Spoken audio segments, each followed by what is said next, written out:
Esiet sveicināti, cienījamie Crazy Monkey TV skatītāji. Esam vīna restorānā Tinto uz Elizabetes ielas un sākot ar šodien, reiz nedēļā tiksimies ar Aivaru Zahāru un parunāsim par aktualitātēm futbolā un arī citiem ar futbolu saistītiem jautājumiem. Es domāju, sāksim ar aizvadītās nedēļas būtībā galveno notikumu futbolā. Tās bija Eiropas čempionāta kvalifikācijas spēles un arī mūsu Latvijas izlase spēlēja viesos ar Gruziju un diezgan negaidīti, bet patīkam 1-0 uzvaru. Jā, jāsaka tā, ka ar Gruzijas komandu mums ir ļoti pat ērti spēlēt izbraukumā. Izbraukumā mums pat labāka bilance ir nekā savā laukumā, un šajā gadījumā ne bez veiksmes palīdzības izdevās uzvarēt. Un tas, ka Cauņa neizdarīja sitienu pa vārtiem, tas jau bija skaidri redzams jau šī sitiena brīdī. Un, laimīgs sagadīšanās, paldies arī Vaņinam, protams, par lielisko spēli. Sagadīšanās vai nē, bet tā nav mūsu problēma, ka Gruzijas izlases vārdsargs nevarēja īsti izdomāt, ko viņš darīs, vai viņš iet izgājienā, vai viņš paliek uz līnijas. Rezultātā arī neveikla situācija par labu mums. Bet ar to arī skaists ir futbols, jo šādas situācijas gadās ne tikai izlases spēlēs, tas gadās arī visaugstākā līmenī pasaules kausā, Eiropas čempionātos, arī finālu spēlēs tā ir bijis nereiz. Atceramies vairāk slavenu vārds ar kļūdu. Bet runājot par šo maču, godīgi sakot, man patīkam pārsteidz Latvijas izlases. Ja neskaita varbūt tās pirmās minūtes gan pirmajā, gan otrajā puslaikā kopumā darbojās solīdi. Jā, varbūt varētu mēs prasīt vairāk kaut ko no vidējās līnijas. Tur ir tas lauciņš, kur mēs vēl varam pastiprināt. Man nedaudz tomēr pārsteidz šī Verpakovska parādīšanās pamats sastāvā. Tas nekādi nevarēja būt pārsteigums, ņem vērā, ka Rudņevs nebija. Rudņevs pagaidām laikam īsti tomēr neiedarās Starkova plānos, lai kā arī mēs to varbūt negribētu dzirdēt pagaidām. Īsti viņš nedara šajā modelī. Kas zina, tagad nāk jauni spēlētāji. Mēs esam zaudējuši Astāfjevu vidējā līnijā, Juri Laizānu, vēl vairākus vadošos spēlētājus. Atjauninām sastāvu, arī Rubīna nav, gal galā tas ir nopietnas spēks arī flangā. Ar šo jauno sastāvu, varbūt tās parādoties Rudņevam un Gauračam, nākot arī pamats sastāvā, kas zina, varbūt mūsu uzbrukums arī mainīsies.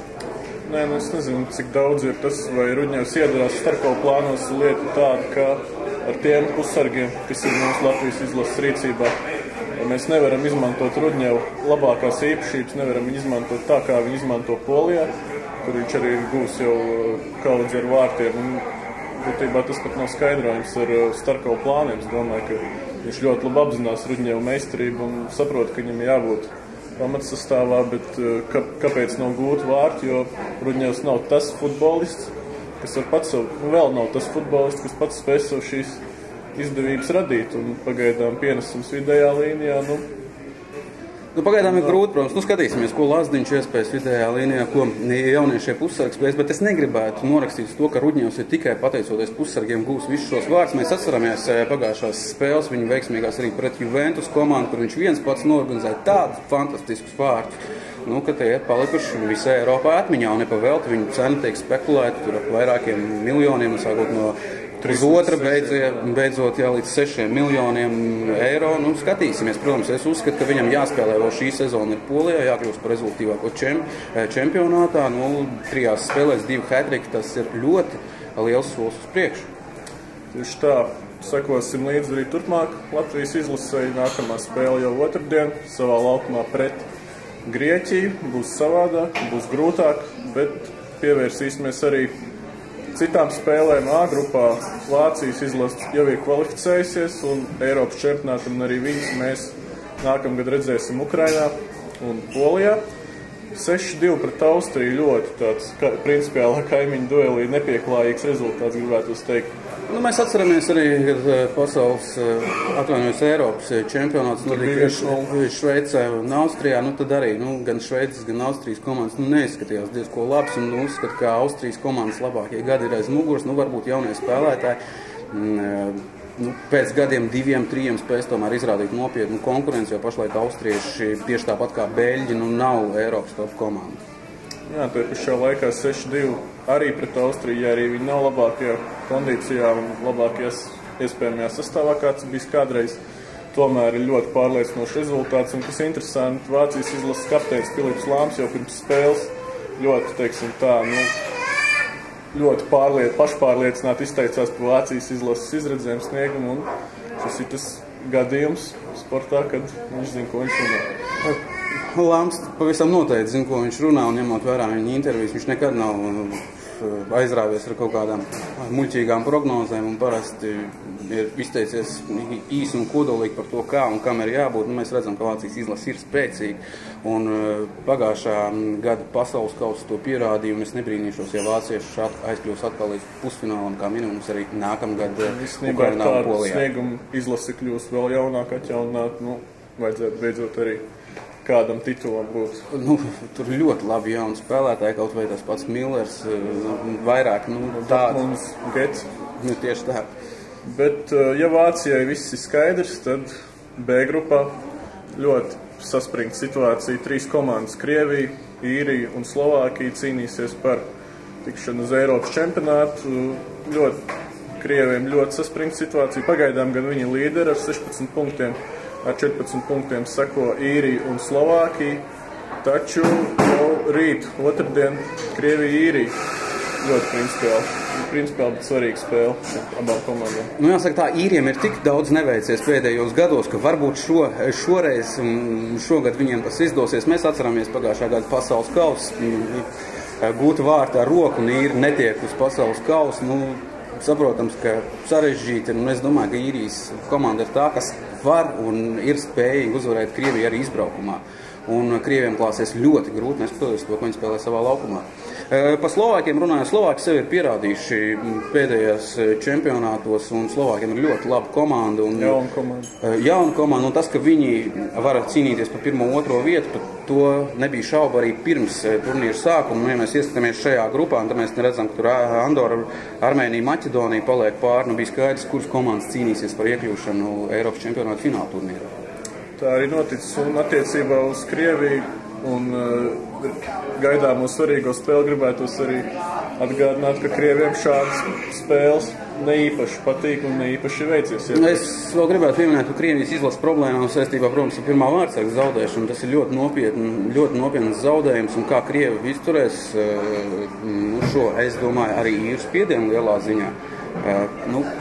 Mūs gaida ļoti interesanta spēle un cīņa faktiski par 1. vietu un automātiski iekļūšanu. Tieši tā. To mēs redzēsim, kas mums gaida. Tikmēr arī Nīderlanda uztaisīja īstu salūtu.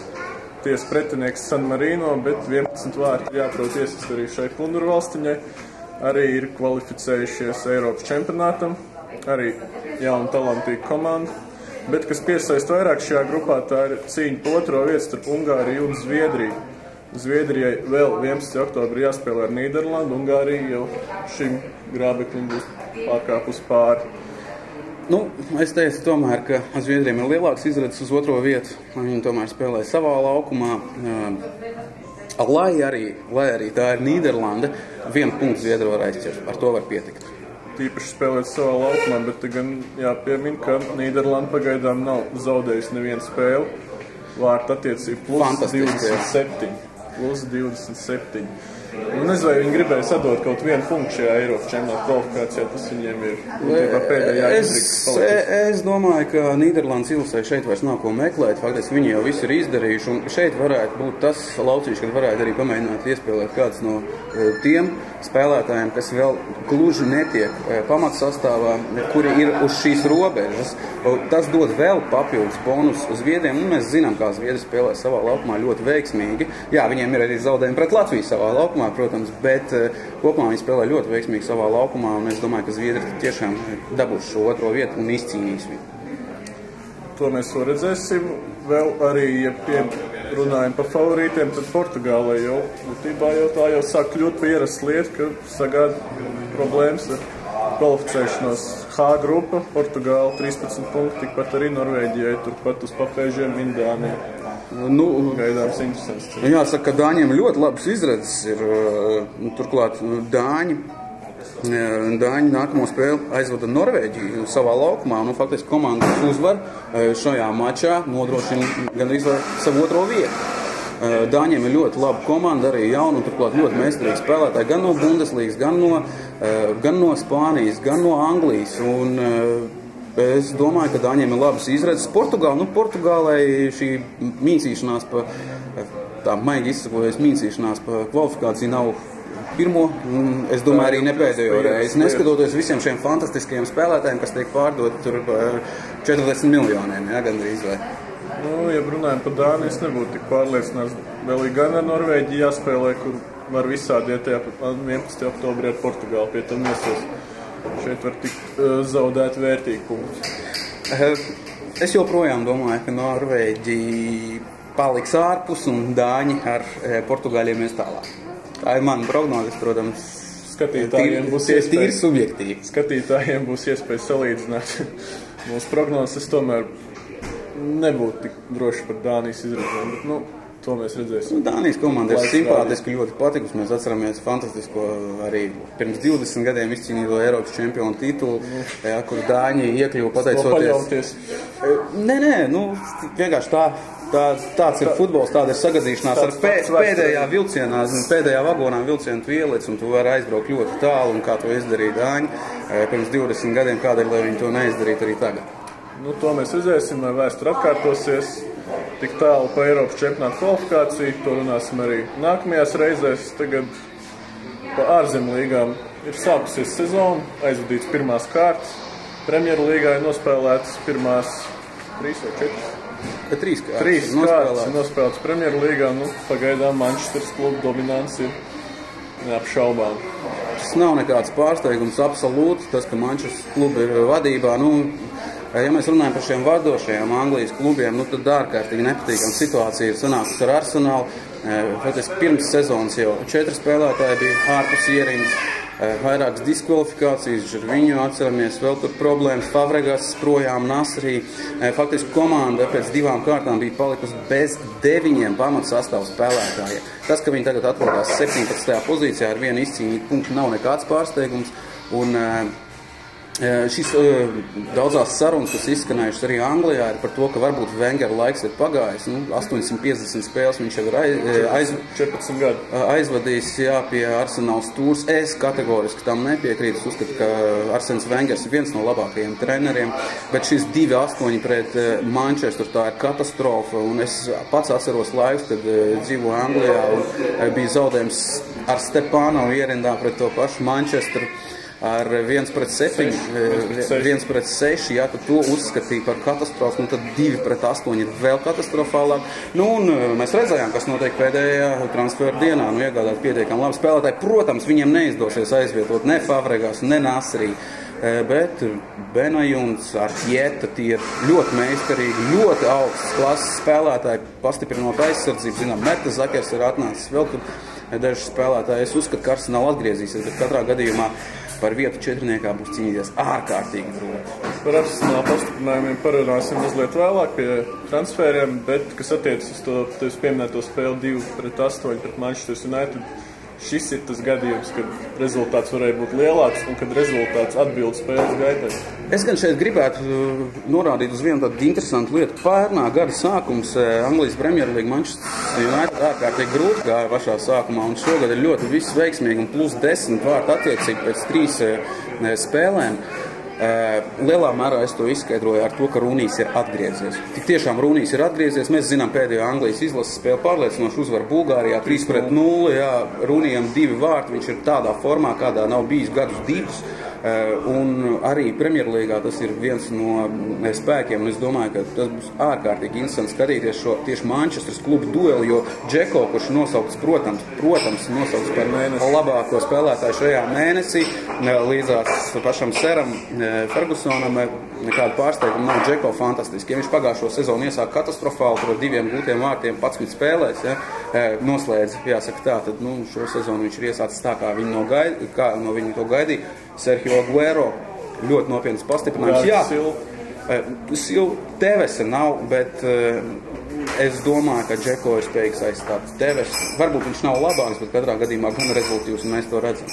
Par Manchester City sastāvu kontūrā mēs varbūt un par viņu uzbrucēju pārprodukciju parunāsim citreiz. Bet, kas attiecas uz Rūniju, paturpināšu vēl viens iemesls, kāpēc mums šī sezona tik veiksmīgi nav dzirdēts par skandāliem, nav dzirdēts par ārvalības sakariem. Bija pirms pagājušā pasaules kausa, bija pirms vispār sezonas beigās liels problēmas, arī savainojums bija, mēs atcerēsimies runījām, bet es vēl gribētu Anglijas Premjerlīgai pievēršoties atzīmēt Liverpool komandu, un Liverpool komanda bez savu kapteiņa, bez savu motoru, bez vilcēja Gerārda ir pārliecinoši starp labākajām komandām. 4. vieta. Pašlaik 4. vieta, priekšā Chelsea. Un Liverpool komanda, godīgi sakot, man pārsteidz, jo es no šiem jaunajiem spēlētājiem, no Hendersona, no Meireles joprojām negaidīju tik daudz. Jā, Meireles ir viens no nopietnākajiem zaudējumiem, bez šaubām Liverpoolai. Uz Liverpool klubs ir sev neraksturīgi anglisks vibes iegūst starpsezonā. Čārlijs Adams, Hendersons, tāpat arī jaunie spēlētāji, kas ir Flanagans un iesaistījušies pamatsastāvā. Es domāju, ka Liverpool pašlaik ir neraksturīgi savu augstu sezonas vidu. Mēs varēsim runāt, no novembra, decembra. Es domāju, ka Liverpool atradīsies tur, kur jāatrodās ap 6. 7. vietu. Es uzskatu, ka tieši tā arī būs, jo pagaidām lielā mērā pateicoties veiksmai esmu redzējis Liverpool spēles, iznācis man ir komentēt. Pašlaik no šī komanda nepārliecina. Veiksmīgs šis grafiks sākuma. Veiksmi arī pret Arsenālu. Jā, lielā mērā arī. Kuriozus vārds savos vārtos. Arī tas mačs, protams. Un runājot par Premjerlīgu, mēs, protams, ar lielu nepacietību visu gaidījām šo sezonu uz Queen Park Rangers, cerot, ka parādīsies tur arī Kaspars Gorkšs. Faktiski jau mēnesi pirms sezonas sākuma bija skaidrs zināms, ka Kaspars nebūs šajā komandā. Runas bija par Southampton. Southampton negribēja pārmaksāt. Negribēja 700 000 maksāt, 900 000 pa viņu samaksāja Redingas komanda, diemžēl. Netik labs variants, ja domājam par Kasparu potenciālo debiju Premjerlīgā tuvākā laikā, bet pagaidām es domāju, ka šī sezona vēl ir jāstāsta, kā klāsies Redingas komandai, jo Kaspars ir spējīgs spēlēt arī augstākā līmenī. To viņš pierādīs pavisam noteikti. Vēl es gribētu pieskarties Tottenhams Hotspur. Pēdējā vieta, labi, par vienu spēli mazāk, bet sniegums, maigi izsakoties, bezzobains, lai arī ļoti zolīts sastāvs. Sastāvs ir labs, tiešām grūti saprast, kas ar šo komandu notiek. 1-5 pret Manchester City pēdējā kārtā. Manchester United bezcerīgi. Pagaidām bezcerīgi. Jācer, ka Bēls atdzīvosies, jācer, ka vārds arī pagaidām ne savā ādā, plus vēl tagad savainojums 6 nedēļas. Interesanti, ka pirms sezonas skatoties šos visus transfers, varbūt Tottenham nebija tur pat aktīvākā un pat labākā. Bet es domāju, ka tā ir komanda, kas cīnīsies par Eiropausiem vismaz, diemžēl, pagaidām. Bet, atcerēsimies, ka spēle rezervē ir Tottenhamai. Tieši tāpat kā Boltonai, bet Boltona ļoti labi izstās. Tiešām gribētu vērst uzmanību uz Boltonas Wanderers. Labi pastrādāts transferu tirgu ir Boltonai un jācer, ka Tottenham atgūsies un spēs parādīt to, ko viņi spēja. Katrā gadījumā ne jau 20. vieta. Pirmais solis noteikti starts Anglijas izlases pussargs Skots Parkers. Pastiprinājis jau tā piesāknot to vidējo līniju, kur ir Luka Modričs galā noslēgusies sāga vismaz līdz janvārim. Par viņa turpmākajām karjeras gaitām, tāpat tās Vilsons Palacios, Adlstons. Labi komanda. Es domāju, ka drīzāk viņi būs tuvāk tiem Eiropausiem nekā... Viena no manām simpātijām Anglijas Premjerlīgā bez šaubām Tottenhams komandas, tieši tāpatās kā Chelsea, kā Manchester City. Es varbūt šo komandu vairāk atbalstītājs esmu nekā Manchester United un Liverpool. Es zinu, ka Latvijā ļoti daudz šo komandu atbalstītāji, bet katram savs. Premjerlīgu noteikti runāsim arī nākamdēļ. Šodien